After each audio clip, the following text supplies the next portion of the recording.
Hello everyone. In this video we will talk about written algorithms for multiplication and division.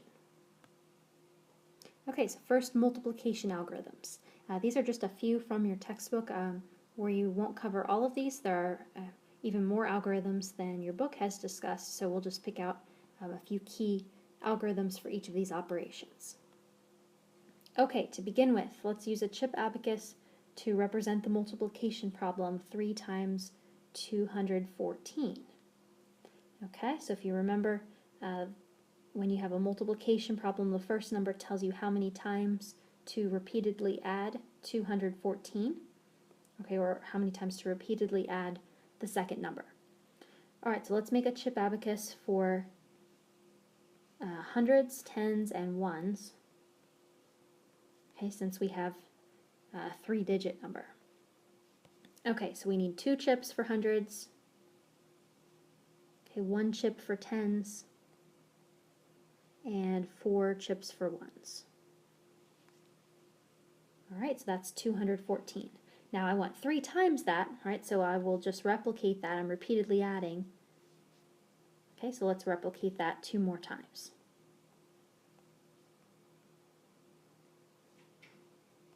Um, 214. Okay, there it is. Okay, so then using a chip abacus, you would just count, all right, in each column, and then we'll exchange if possible. So count the ones first, and we have 4, 8, 12, right? So we have enough to exchange. All right, so let me add in, you could do a new chip abacus, or you could kind of divide it and write it below instead. Okay, but I'm going to exchange 10 1 chips, okay, for a chip that represents a group of 10. Okay, and then I still have 3 more, and then I'm left with 2 ones and still all of the chips in the hundreds column. Okay, so now I have 2 ones, I have 4 tens, not enough to regroup, and 6 100s. Okay, so 3 times 214 is 642.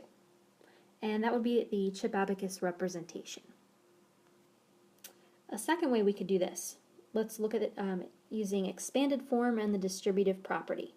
Now, your book switches here, and when they say expanded form, they really mean expand the number into the different place values, ones, tens, hundreds. I don't really like this terminology because we were so picky in the last section with showing, for example, the expanded form for 214 is 2 times 100 plus 1 times 10 plus 4 or plus 4 times 1. Right? But we were very picky about separating this digit from its place value that it's multiplied by. Now your book switches to expanded form just as 200 plus 10 plus 4.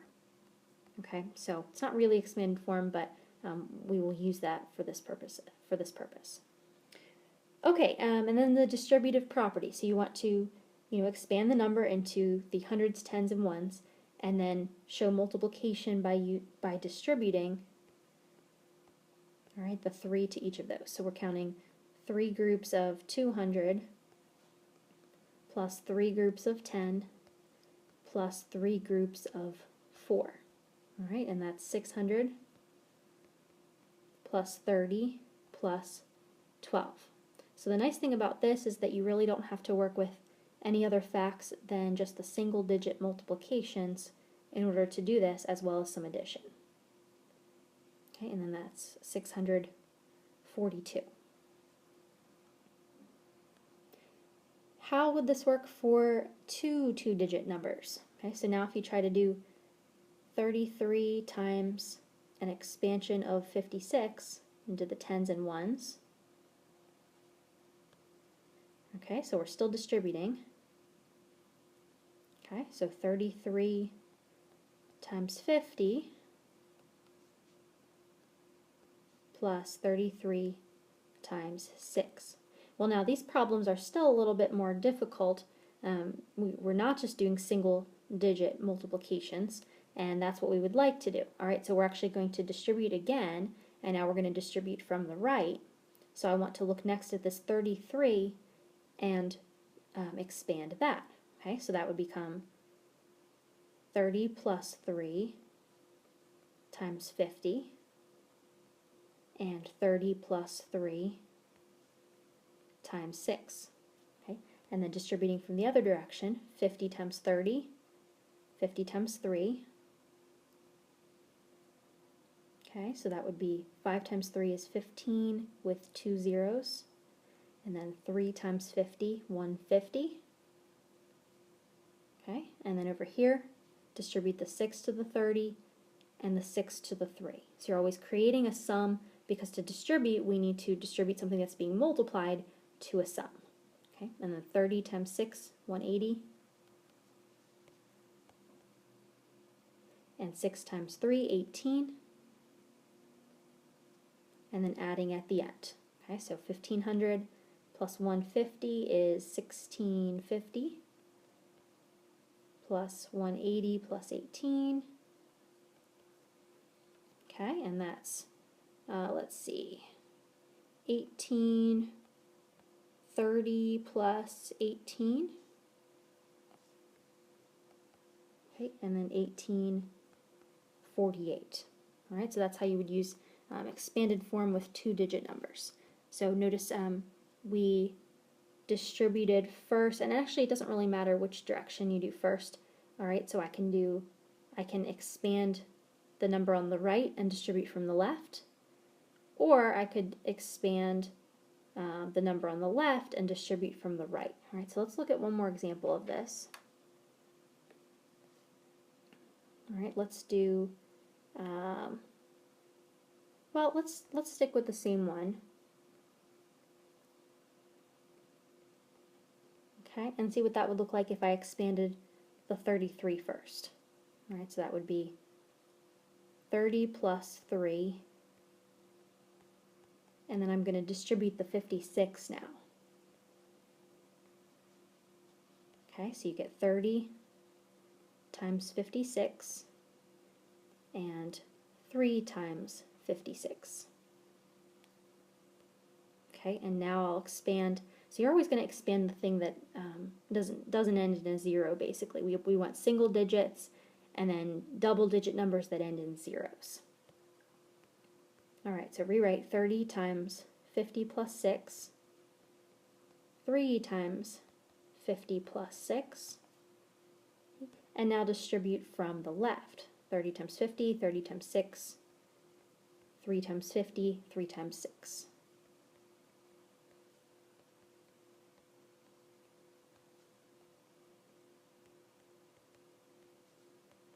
Okay, and now this looks the same as the other direction, so you could take it from there, work out those 4 multiplications, and then finally add at the end. Okay. All right, and then an intermediate place value representation for multiplication. All right, so we'll write this vertically so that you can see the columns for place values. All right, and then similar to an intermediate, we did an intermediate algorithm for addition, so this is very similar. Okay, we are going to multiply, but then just write each piece separately below. All right, so we'll have a row for each multiplication that we do. Okay, so first you do the ones. Okay, 2 times 4 is 8. Okay, and then you can do 2 times 3, but you're really thinking 2 times 30. So off to the right, here's the steps that you're thinking.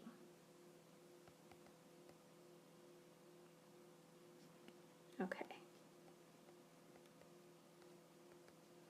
Okay, so 2 times 30 is 60. Put that in its own row. All right, and then as with the standard one, okay, you would move on next to the tens place and do 1 times 4 and 1 times 3. But now instead of a 1, we're seeing, okay, well that's really a 10. 10 times 4. Okay. And then when you do 1 times 3, that's really 10 times a 30.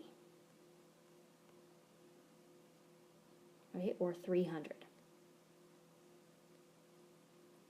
All right, so still the same 4 multiplications, but now we have a row for each one, and then you would add. Okay, so we get 8 ones, 6 tens and 4 tens, or 60 and 40 makes 100. Okay, carry, and 3 plus 1 is 4. Okay, 408. All right, and then next we'll look at division algorithms. Okay, find the quotient and remainder for 461 divided by 3. So if we wanted to think of this using base 10 blocks, we would draw out the flats and the longs and the units for 461, and then you have two options, dividing by 3. If you think of this as a measurement division, right, then you're going to be making groups of 3 and then counting out how many groups of 3 there are over and over. Okay, so that's the way your book does it. But they look at things like, groups of 3 flats or groups of 3 longs. Right? A second option is to think of this kind of like a sharing problem. Right? You're dividing it into 3 groups and asking how many would be in each group. Right? So either one is fine, whichever one works better for you. Your textbook uses this first method, so I'm going to go over the second one just to give you a second option. They have, I think, 5 different pictures that show the thought process using base 10 blocks. Okay, so here I've drawn it out. We have 4 flats, okay, and then 6 longs, and I'll just draw like a line instead of the row, and then 3 units. Oh, and sorry, actually we want 1 unit, right? And we're dividing by 3. Okay, so now we want to divide these up into 3 groups and see how many are in each group. All right, well, the flats, I can do a few of those. Okay, I can move, okay, and we're dividing equally here, so I can move,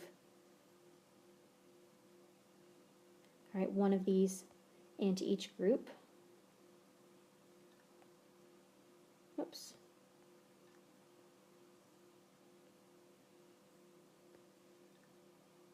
Yikes. Okay, that's not working so well. I'm going to redraw that.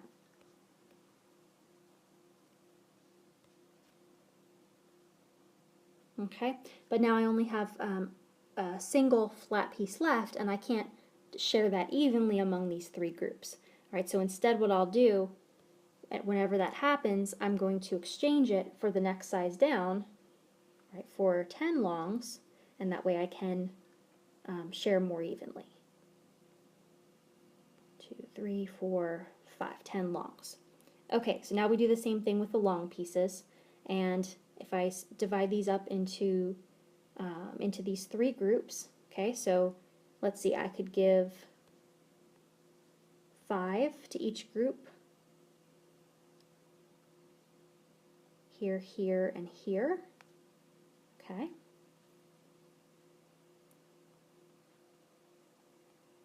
5, 1, 2, 3, 4, 5, and then that leaves 1 long piece left over. All right, so I'll erase the ones that have been shared.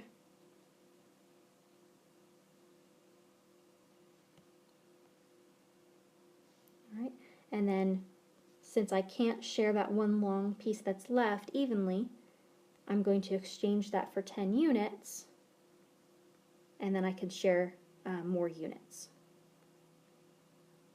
Okay, so I have 10 from that, and then I still have my 1 from the original problem. All right, well, I can give at least 2 to each of these 3 groups. Okay, so those are gone. And then I have, let's see, 5 left over, so that's enough to give 1 to each. That takes care of this one, and this one.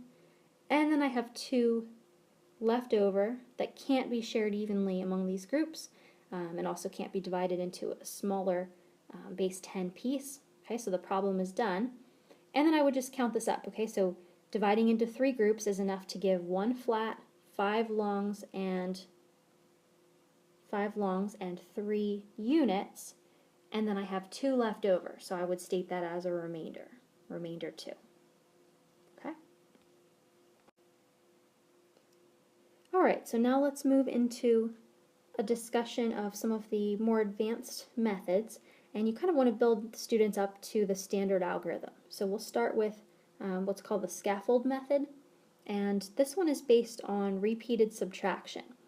So we did talk about repeated subtraction before as a way to divide, and we started with 5,739, and then we said that we could repeatedly subtract the divisor over and over again, whatever you get, minus 31, dot, dot, dot.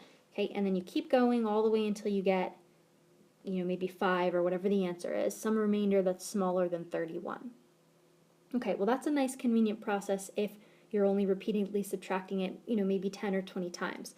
However, this is a very large number, so it's not so convenient to just subtract 31 over and over.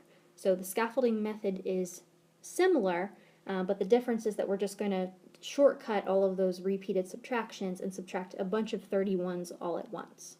Okay, so start out with, in the same way, and then just take a guess. So, you would take a guess and say, how many 31s are in 5,739, okay? And, take a guess, maybe 100.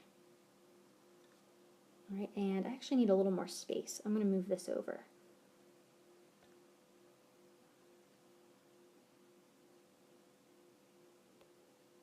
Let's see.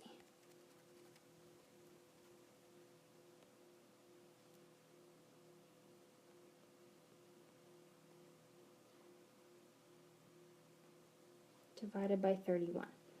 Okay, so we'll guess 100 groups of 31, and you can use multiplication to say, all right, well, if we had subtracted 31 100 times, we would have subtracted 3,100. All right, so then you do that and you see what's left.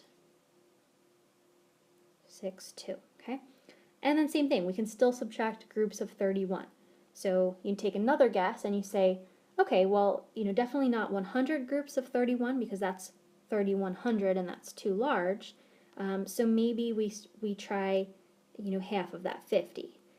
And these are the numbers that your book gives as their example, but you are just guessing at this point. This is an application of guess and test. So you could try 60 or 70. It doesn't have to be perfect the first time. Okay, 50 groups of 31, well, that's half of 3,100 from before. Okay, that might help. That's 1,550. Right, and when you subtract that, 9, okay, you'll have to exchange here. Let's see, oops, 5, carry the 1, 13 minus 5 is 8, 0, 1. And then you continue on in the same way, all right? So we can subtract, let's take a guess. Well, we have less than 1,550 left, so we don't have enough to make 50 groups of 31, so let's try 30. And notice we are choosing things that end in 0 just to make the multiplication easier. Okay, you don't want your problems on the right to be harder than the problem itself. All right, and that's 930. Okay, and then when you subtract, you get 159. Okay, we're getting closer. And then at this point, students might be able to pause and think for a minute and, take a guess. Is it 2? Is it 3? 4? And it actually turns out to be 5. You can fit 5 more 31s in there. Okay, I'll carry this over.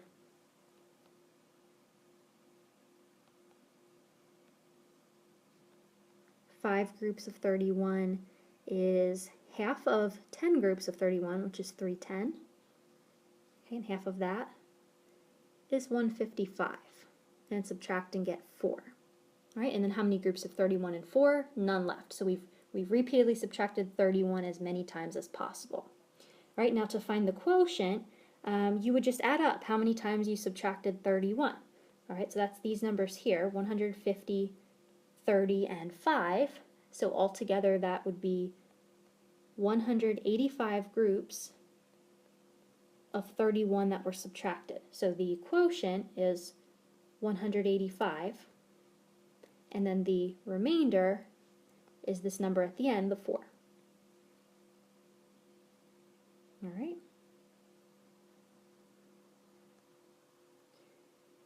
All right, let's try an intermediate algorithm.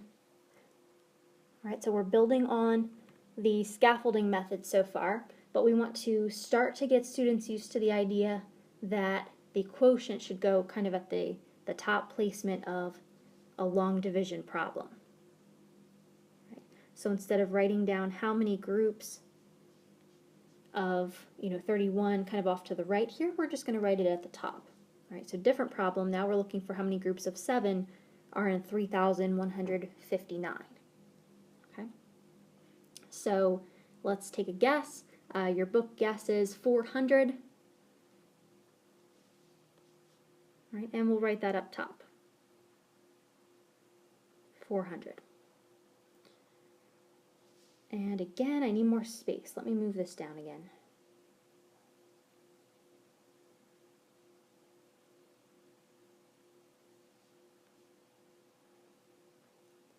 Okay, and then multiply. 7 times 4 is 28 with 2 zeros, and subtract. Okay, and you get 359. Okay, and then again, you're guessing, so how many 7s in 359? All right, well, one way to make this a little bit easier, all right, don't worry so much about every little, since we're guessing anyway, about all of the digits here. All right, so think how many 7s are in maybe 350 rather than 359. Or you could even do 7s in 300. All right, so let's take a guess of 50. Right. And if you just think 350, that's nice because that 35 is a multiple of 7, right? So, we know that 7 goes into 35 5 times. Okay, and multiply 7 times 50. That's 350, subtract. All right, so 50 groups of 7 makes 350, and then that leaves you with 9 left over. And then one final guess, how many 7s are in 9? Well, one group of 7, we're going to repeatedly subtract that. That leaves you with 2. So altogether, at the top here, we have the number of groups of 7 that are in this number, and then at the bottom we have the leftovers that weren't enough to make a group of 7. Okay. And then finally we need to add at the top here, all right, and that would be 451. So the quotient is 451, the remainder is 2. All right, let's look at an example using this intermediate algorithm, but using rounding to help with the guessing.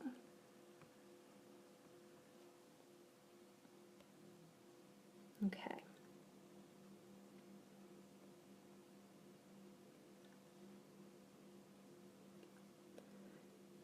Oops. All right, so to use rounding with this, let's round the 56 up and the 4,238 down. So in other words, if we're seeing how many groups of something even larger goes into something even smaller, then that guarantees that we don't make a guess that's too large. So in other words, let's try to find compatible numbers. So let's say we round the 56 up to 60. Right? Well, what's close to 4,238? That's divisible by 60. All right, well, 42 is divisible by 6. So let's look at maybe how many groups of 60 are in 4,200. All right, so round the divisor up and then the dividend down. All right, so groups of 60 in 4,200, we know that that would be 70.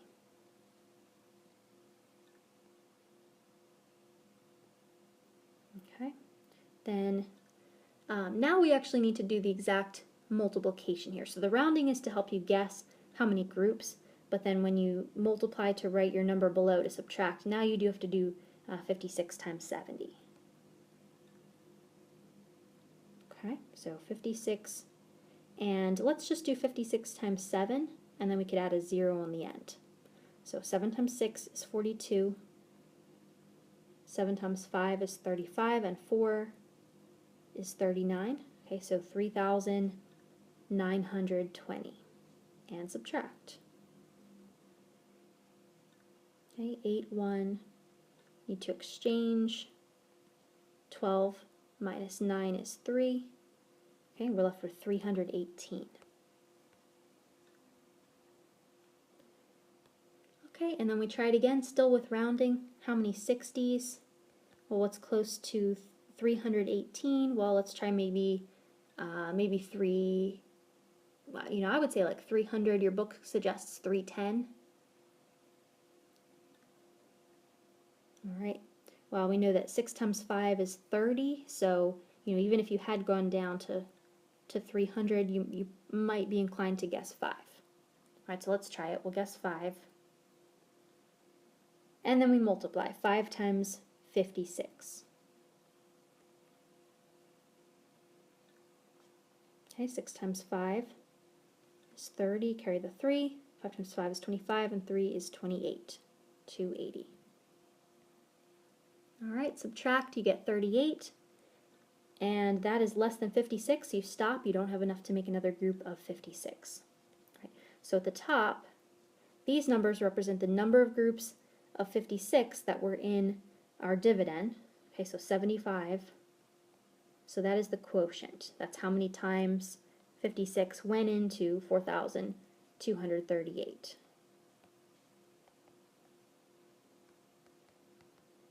All right, and then the remainder's down here. 38 left over. Oops. All right, and then we will conclude with 2 examples of the standard algorithm. So I want to make sure we go over this. This is perhaps one of the more difficult things that you could teach in elementary school. All right, so try to keep in mind some of those intermediate algorithms as you do this to explain what we're doing. All right, and if you need to, maybe go back, try it one of those other ways first, and see if you can understand where these numbers are coming from. All right, so in the standard algorithm, you start with 7 and see how many times 7 goes into just your first digit. 7 goes into 3. If it doesn't, then you keep going. Does 7 go into 31? Right, yes it does. So 7 times what, right, is less than 31. Right, so you think multiples of 7. 7, 14, 21, 28, and you find the highest one, right, that works. Okay, 7 times 4 is 28. Right, now pause for a minute. What we're really doing here, we're really checking how many groups of 7 are in 3,100. So here the alignment up top does make a difference. You want to leave blanks. This is going to be the ones place, the tens place, and the hundreds place. So by putting the 4 in that place, we're really saying that there are 400 groups of 7 in 3,100. So we're really saying that 7 times 400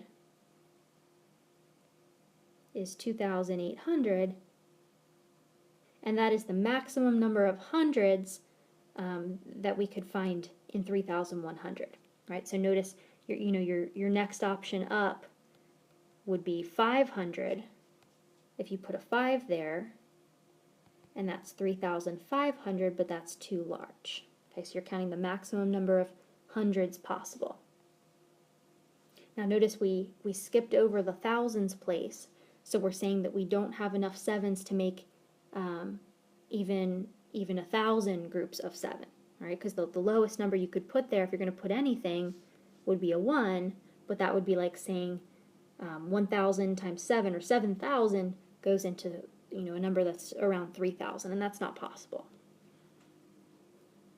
Okay, so then when we multiply, 4 times 7 is 28. So we're really doing this in terms of hundreds, we're just not writing the zeros. So it's kind of a condensed form. Okay, and then 31 minus 28 is 3, and this is in the hundreds column. So we're acknowledging that there are 300 left over. It's not to make enough to make, 100 groups of 7, that would be 700, but we do still have some left over. Okay, and then you move on, so you carry down the 5, that's the next step in the standard algorithm, carry down the next place. Okay? So we're seeing how many times 7 goes into 35, but really what we're doing is asking how many times does 7 go into 350. Okay, so you're counting groups of 10s, all right, so either 10 sevens or 20 sevens or 30 sevens, okay, and you look for the highest number possible. Well, 50 sevens is exactly 350, so that's as high as we can go. We can't do 60 sevens. Okay, so 7 times 5 is 35. And subtract, and you get 0. And then you carry down the 9. All right, so we didn't deal with the ones place yet, but we do want to see, for the ones, how many groups of 7 go into 9 ones. And 1 time. Okay, 1 group of 7, multiply, and that leaves you with 2 left. Okay, so we had enough 7s to make 400 groups of 7, 50 groups of 7, and 1 group of 7. Right, but we had 2 left over.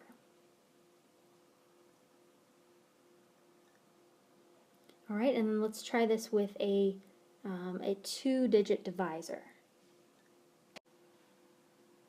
Okay, so 56 goes into 4,238. All right, so with a 2-digit divisor, you're asking how many groups of 56 go into, we'll start with 4, okay, doesn't work. 56 goes into 42, okay, no times, it's too small. So 56 goes into 423, that works. All right, rounding, again, would be helpful here. So let's go back and compare real quick to the one that we did before. Okay, we kind of estimated, we rounded 56 up to 60, and then 4,238 we rounded down. All right, and we asked how many groups of 60 go into 4,200. So let's do a similar idea, but now we're using hundreds. So instead, let's think, how many 60s are there in 420? Okay. You could also kind of think in terms of money. If you think of like 50 cents goes into $4, and somebody might guess about 8. But then, notice that 56 is a little bit bigger than 50 cents, so you won't get quite as many groups out of your $4 as you would if it was just 50 cents. So, it may be 8, but, it could also be a little bit lower than that, and then in this case it turns out to be 7. All right, so we'll try 7, and that should become clear when we do this multiplication.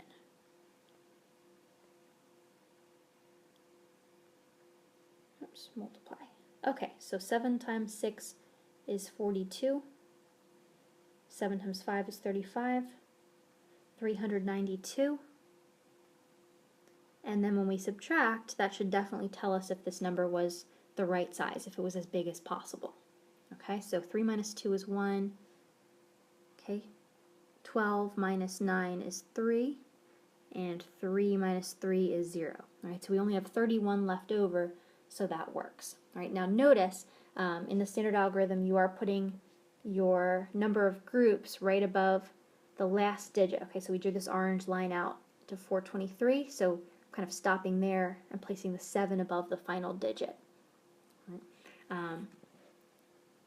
Okay, and then we keep going. All right, so let's carry down the 8, and 56 goes into 318. How many times? All right, well, again, perhaps think of money. If this was 50 cents on $3, that would be 6 groups of 50 cents. All right, but it's a little bit larger than 50 cents, so we should maybe go down a little bit. So let's try 5. All right, 56 times 5. 5 times 6 is 30. 5 times 5 is 25, and 3 is 28. Okay, subtract, and that leaves 38. All right, so the quotient at the top says that we have enough to make 75 groups of 56, but then we have 38 left over that can't be evenly divided into 56. Okay, we don't have any groups of 56 in 38. So quotient 75, remainder 38. All right, hopefully that was a helpful review of the standard algorithm. If not, then if you need more practice with this, then let me know, and we can find some other resources and explanations of this algorithm. All right, we did just pick some from your textbook. There are others that would probably be worth looking over, but this should get you started with some different methods.